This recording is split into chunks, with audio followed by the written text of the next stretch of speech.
Tayo po muna ay manalangin. Lord God, salamat Panginoon. Salamat sa gabing ito, Lord God, na muli kami, Lord God, ay pinagsama-sama mo, Panginoon, sa aming gawain, Lord, sa aming prayer meeting, Panginoon.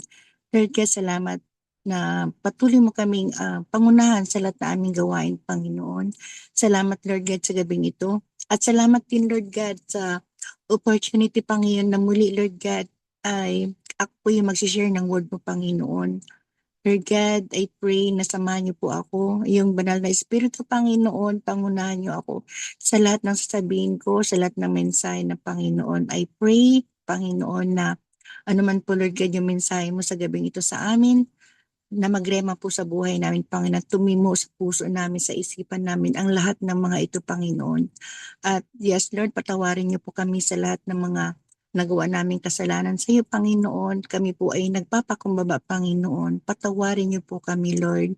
At maraming maraming salamat, Lord God, sa pagpapatawad mo, sa pagmamahal mo, Panginoon, sa grace and mercy mo sa bawat isa sa amin, Lord God. Salamat, Lord God, sa presensya mo sa bawat tahanan na narito ngayon, Panginoon. I pray, Lord, na patuloy mo kaming hipuin, Lord, na maramdaman namin, Lord, yung pagmamahal mo sa aming Panginoon. Salamat, Lord God. Salamat sa katapatan mo, sa kabutihan mo sa bawat isa sa amin, na patuloy mo kaming pinagpapala, Panginoon, na patuloy mo kaming kinagabayan, Panginoon. Salamat, Lord God, sa protection mo sa bawat isa sa amin, Panginoon. Sa gabing ito, Lord God, I pray na mangusap po kayo sa amin, Panginoon. At buksan mo po yung aming mga puso't isipan, Lord, at kami po ay patuloy, Lord God, na nagpapabago, Panginoon. I pray, Lord, na maging karapat-dapat kami sa maaming gawain, Panginoon, for your glory, Lord God. Make us worthy, Panginoon, for your glory, Panginoon. Maraming maraming salamat, Lord. We love you so much, Lord. We need you, Lord God. We trust you, Panginoon. And we thank you, Panginoon, for everything, oh God. Hallelujah, Lord God. Hallelujah. Hallelujah, Lord. Punta po tayo sa... Yung i-share ko po ngayong gabi ay naririnig na po natin palagi sa preaching ng mga pastors, at naniniwala ako na na nababasa po din natin ito. Kasi ano po ito parang favorite verse natin, alam ko naman po. Punta po tayo sa Philippians 4, 6 to 7 po. Ang sabi niya po dito, no, huwag kayong mabalisa tungkol sa anumang bagay. Sa halip, hingin ninyo sa Diyos ang lahat ng inyong kailangan sa pamamagitan ng panalangin may pasasalamat. At ang kapayapaan ng Diyos na hindi kayang, na hindi po patas po,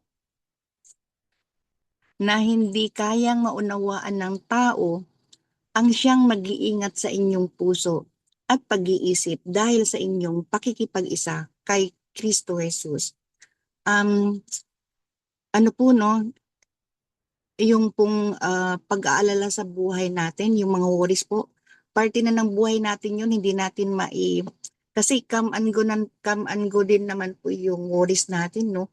Tatapos yung isa, darating na naman yung isa. So parang walang katapusan po yung mga pag-alala natin sa buhay, yung pag-aalala natin sa ating pamilya, sa ating trabaho, sa ating health, sa finances. So ang daming pag-alala, ang dami nating worries sa buhay natin.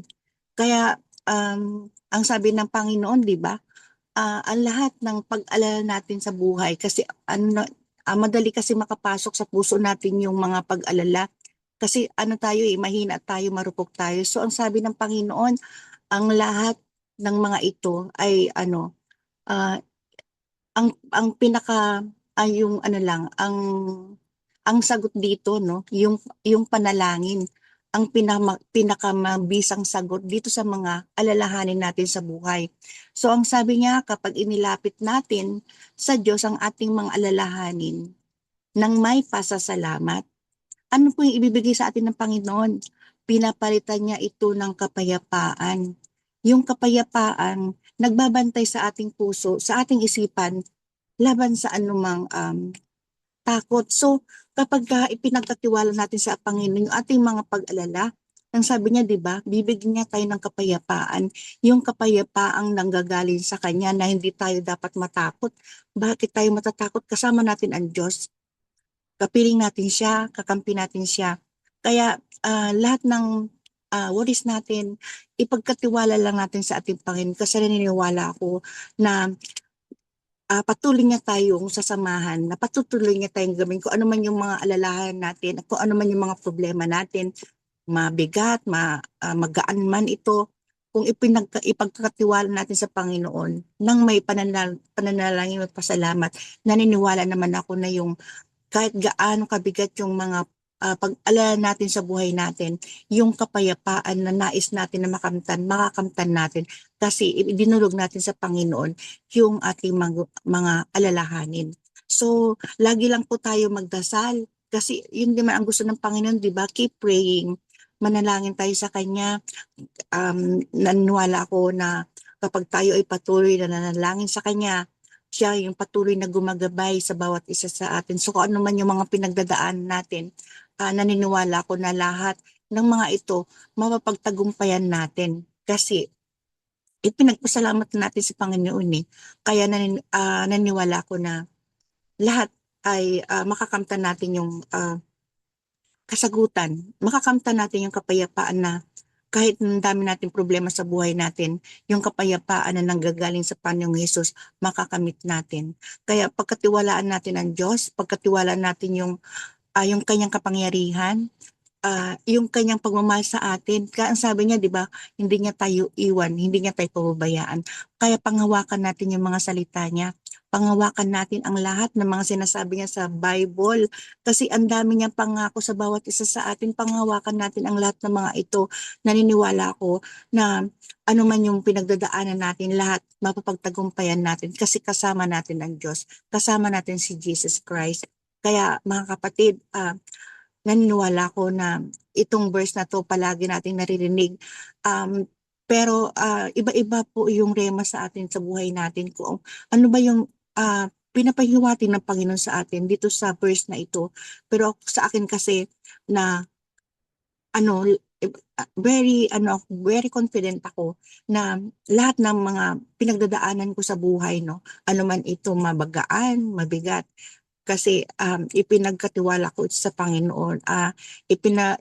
Yung panalangin ko sa Kanya, nagpasalamat ako sa Kanya, naniniwala ko na hindi niya ako pababayaan. Kaya yung kapayapaan na yung sa puso ko, meron talaga sa puso ko yon. Kahit marami akong pinagdadaanan, nalalampasan ko ang lahat ng mga ito kasi kasama ko si Lord at yung peace na nanggagaling sa Kanya, ayun yun po yung peace na, nararamdaman ko sa puso ko, sa isipan ko.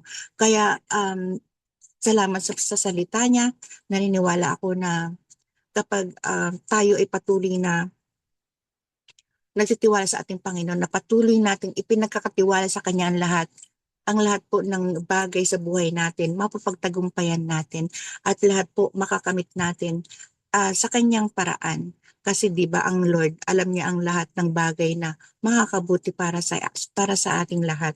Kaya yun po, ipagkatiwala lang natin sa Panginoon yung magpasalamat tayo. Hindi pa man natin na-receive yung kanyang kasagutan, ipagpasalamat na natin sa kanya. Kasi uh, in the process na po yung mga kasagutan na ipagkakaloob ng Panginoon sa atin. Kaya thank you Lord sa mga kasagutan na ipinagkaloob mo sa mga worries namin sa buhay namin. Hindi po nawawala sa buhay namin yung mga worries, Lord, pero naniniwala ako na pagagaanin mo ang lahat ng mga ito. Kaya mga kapatid, manalangin lang po tayo palagi sa Panginoon at ipanalangin natin sa Kanya ang lahat na ating alalahanin. Ipagpasalamat na natin, hindi pa man natin na-receive ang lahat ng kasagutan niya, ipagpasalamat na natin. At yung kapayapaan na hinantay natin, yung kapayapaan na hindi tayo masasaktan, na matatanggal yung takot sa puso natin, makakamtan natin dahil kasama natin si Lord. Kakampi po natin siya sa lahat ng ating mga gawain. Punta po tayo sa 1 Peter 5:7 po.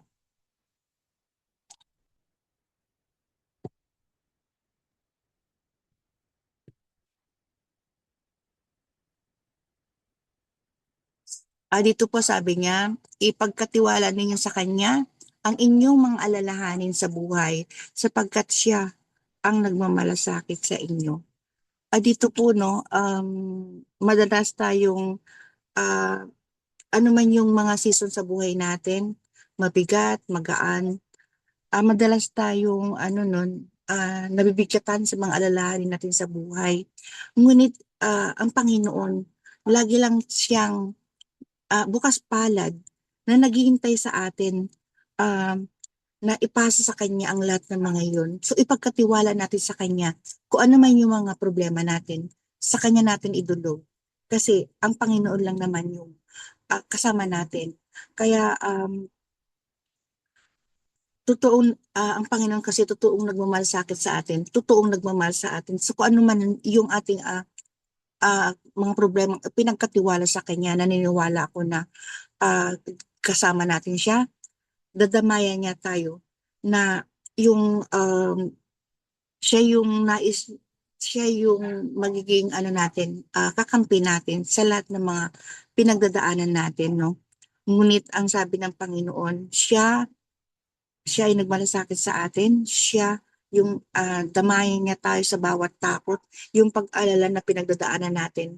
Naniniwala ako na lahat na ito na naranasan natin, naniniwala ako na um, magiging mapayapa ang lahat-lahat. Kapag natutunan nating ipagkatiwala sa Kanya yung ating mga isipin, yung ating mga nararanasan sa buhay, yung kaya ang naniniwala ko na yung Kanyang kapayapaan at pag-ibig na mas malalim na paraan maranasan natin. Kaya katulad din po doon sa Philippians 4:6-7, no, na tayo lahat ng alalahanin natin ininginan na tayo ng pasasalamat sa Panginoon.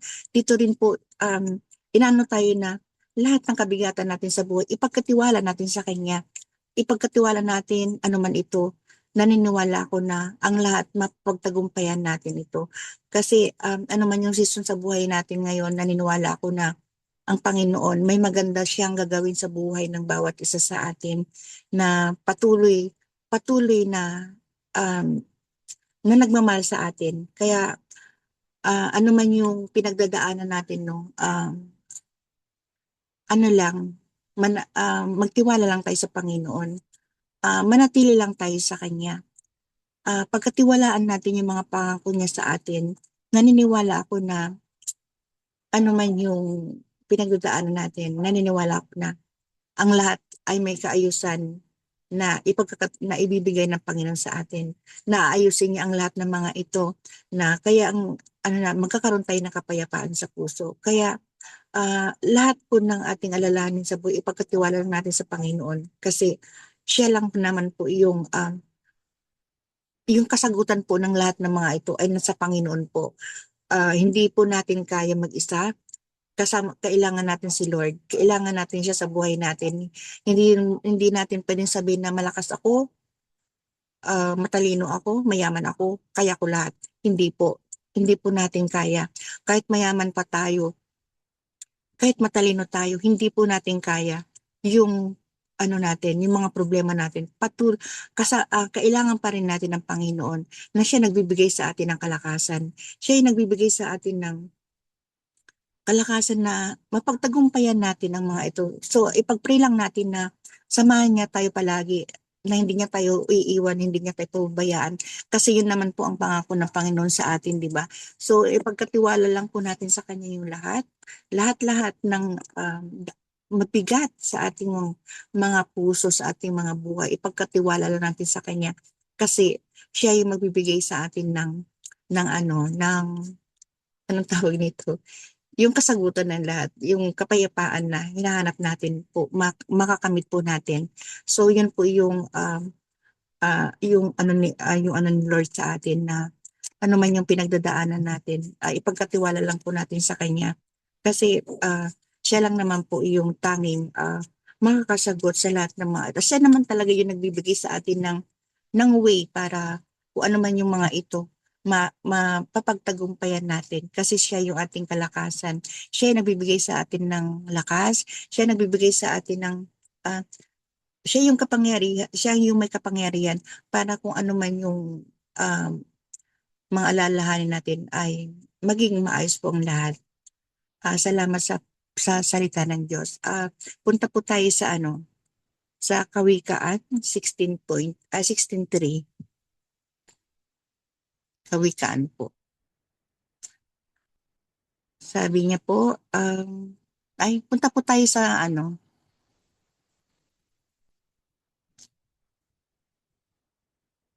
Proverbs 16:3 po. Sabi niya po dito, ipagkatiwala mo kay Yahweh ang iyong mga gagawin at magtatagumpay ka sa lahat ng iyong mga layunin. So, muli sinasabi ng Panginoon na ipagkatiwala lahat sa Kanya. So ano ba? Yung sa una, ipagkatiwala sa Kanya. Yung sa pangalawang nabasa natin, ipagkatiwala din natin sa Kanya. Ito ulit sa Proverbs, ipagkatiwala natin sa Panginoon ang lahat ng ating gagawin at magtatagumpay tayo sa lahat ng ating mga layunin. Kapag isinuko natin sa Panginoon yung ating mga gawain, yung ating mga plano, tinitiyak niya ang tagumpay ng mga ito ayon sa kanyang kalooban. So sa halip na pilitin nating kontrolin ang lahat, tinatawag niya tayong ipagkatiwala sa kanya ang mga ito.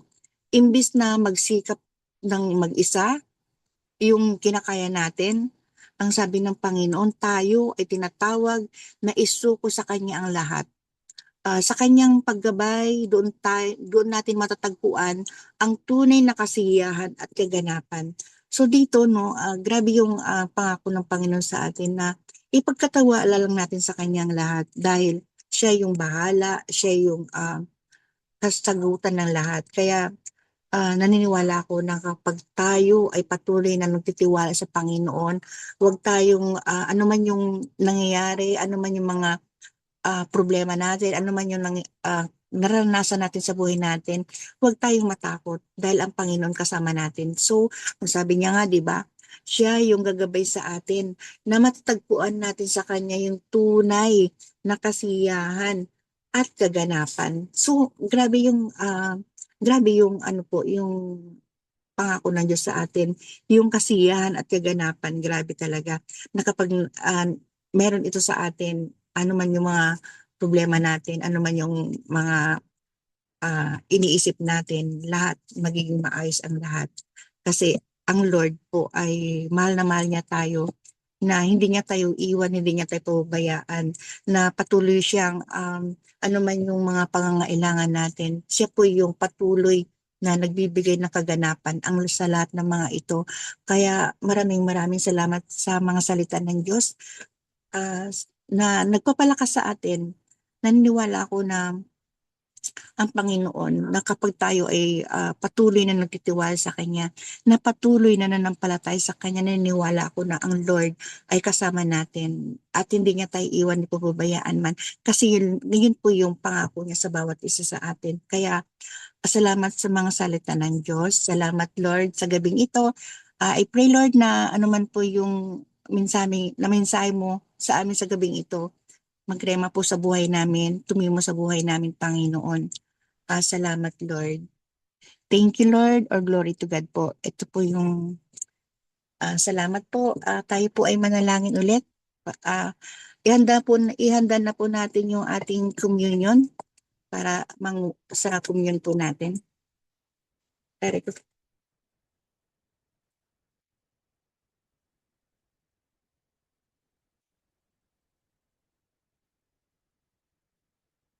At sabi niya, yes, Lord. Salamat, Panginoon. Salamat sa mga salita mo, Lord, kaya na narinig namin ngayong gabi, Panginoon.